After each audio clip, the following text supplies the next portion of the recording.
जो 1 जुलाई से 3 हमारे आपराधिक कानून रोल आउट हो रहे हैं, वो जो पुराने आईपीसी, सीआरपीसी और इंडियन एविडेंस एक्ट था, उनमें कुछ आधारभूत परिवर्तन करते हुए परिवर्तन जो है वो पूरी न्याय प्रणाली में भारतीय चिंतन को सर्वोपरि रखा गया है। और ये सारे जो चेंजेस किए गए हैं वो नागरिक केंद्रित चेंजेस हैं। इसमें पीड़ित पक्ष को जो नए हमारे कानून आए हैं, जो आईपीसी था पहले, उसका नया नाम जो है वो भारतीय न्याय संहिता है 2023। इसी तरह से जो सीआरपीसी हुआ करता था पहले, उसका नाम भारतीय नागरिक सुरक्षा संहिता 2023 है। और जो पहले इंडियन एविडेंस एक्ट होता था वो भारतीय साक्ष्य अधिनियम 2023 है।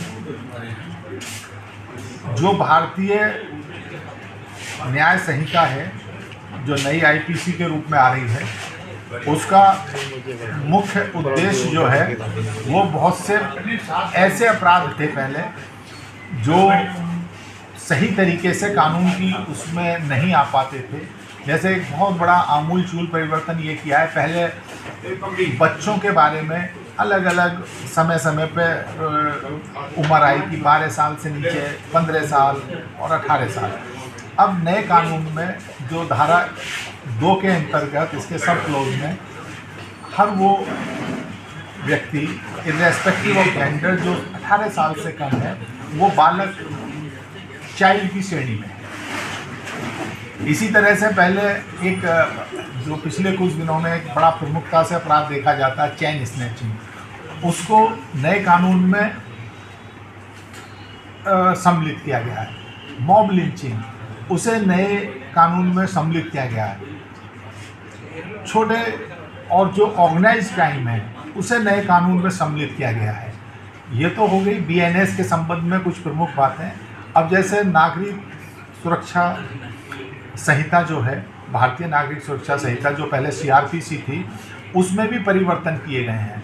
उसमें जो परिवर्तन किए गए हैं वो पीड़ित के हितों को सर्वोपरि रखते हुए उसमें जो भी क्रिमिनल जस्टिस सिस्टम के स्टेक होल्डर्स हैं, मुख्य रूप से पुलिस है जो विवेचना करती है, उसमें काफ़ी रोल मेडिकल हॉस्पिटल्स का होता है, क्योंकि जो भी किसी आपराधिक कृत्य में घायल होते हैं उनका मेडिकल एग्जामिनेशन होना, मेडिकल रिपोर्ट्स तैयार होना और उनका समय से पुलिस को मिल जाना, ये महत्वपूर्ण होता है।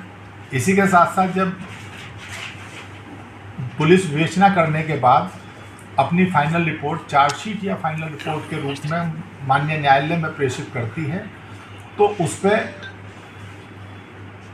टाइम बाउंड तरीके से उसका कमिटल हो जाए, चार्जशीट का, उस पर चार्ज फ्रेम हो जाए, उसका ट्रायल शुरू हो जाए और जो पीड़ित है उसे जल्दी से जल्दी न्याय मिल जाए। पहले अक्सर हम लोग देखते हैं कि पुराने मामलों में 20-20 साल तक अभियोग चलते हैं और जब तक कई बार जो पीड़ित है वो और यहाँ तक कि अपराधी भी वो नहीं रह पाते हैं या उसके गवाह जो थे उन्हें अपराधी किस्म के जो लोग थे वो प्रभावित करके तोड़ मोड़ लेते थे। अब ये सब चीज़ें टाइम बाउंड हो गई है। माननीय न्यायालय में भी अब टाइम बाउंड किया गया है वहाँ की जो प्रक्रियाएं हैं। तो इससे ये जो जिसकी मैंने बात की है कि इन कानूनों के पीछे जो हमारा भारतीय चिंतन है उस पर आधारित और जो नागरिक केंद्रित है उसके आधार पर है, तो निश्चित रूप से जो पूरी न्यायिक व्यवस्था है और इसमें इसका बहुत सुधार होगा, क्योंकि एक नई व्यवस्था आ रही है। तो हम सब लोग पढ़ रहे हैं इसे अभी और लगातार इसमें, क्योंकि इसके लिए बहुत से संसाधन हैं वो भी उपलब्ध कराए जा रहे हैं आईओ को। और एक और जो एक बहुत बड़ा परिवर्तन आने जा रहा है, अब तक सब गवाह जो हैं वो न्यायालय में जाते थे दूर दूर से भी आके, इसमें वीडियो कॉन्फ्रेंसिंग की भी व्यवस्था की जा रही है। विशेष रूप से जो रिटायर्ड पुलिसकर्मी, डॉक्टर्स जो बहुत दूरस्थ स्थानों पर रहते थे वो अपने ही जनपदों से वीडियो कॉन्फ्रेंसिंग के माध्यम से अपने साक्ष्य को कर सकते हैं। इससे समय भी बचेगा और धन भी बचेगा और जो न्याय डिलीवर करने में माननीय न्यायालय को सुविधा होगी। तो ये भी एक बड़ा परिवर्तन है और ये सारी, क्योंकि 1 तारीख से ये प्रक्रिया शुरू हो जाएगी और उम्मीद है कि बहुत जल्दी ही जो नए कानून हैं इन सब के बारे में पुलिस, जुडिशरी, प्रोसिक्यूशन, मेडिकल, ये सब मिलकर बहुत अच्छा काम करेंगे और इसके निश्चित रूप से अच्छे परिणाम हैं। तो 1 जुलाई से पूर्ण रूप से पारित हो जाएगा। हाँ, 30 तारीख की रात में 12 बजे के बाद जो भी अपराध लिखे जाएंगे वो नए कानून के तहत लिखे जाएंगे। इसमें यह है कि कई बार हो सकता है जुलाई में कुछ लोग हो सकता है पुरानी घटनाओं को लेके एप्लीकेशन दें, ऐसा अक्सर होता है। तो वो उसी जिस समय वो अपराध कारित हुआ होगा तो उसी कानून में लिखा जाएगा। अभी कुछ समय तक जब तक पुरानी विवेचनाएं चलेंगी तो दोनों ही कानूनों के तहत पुलिस को विवेचना करनी है।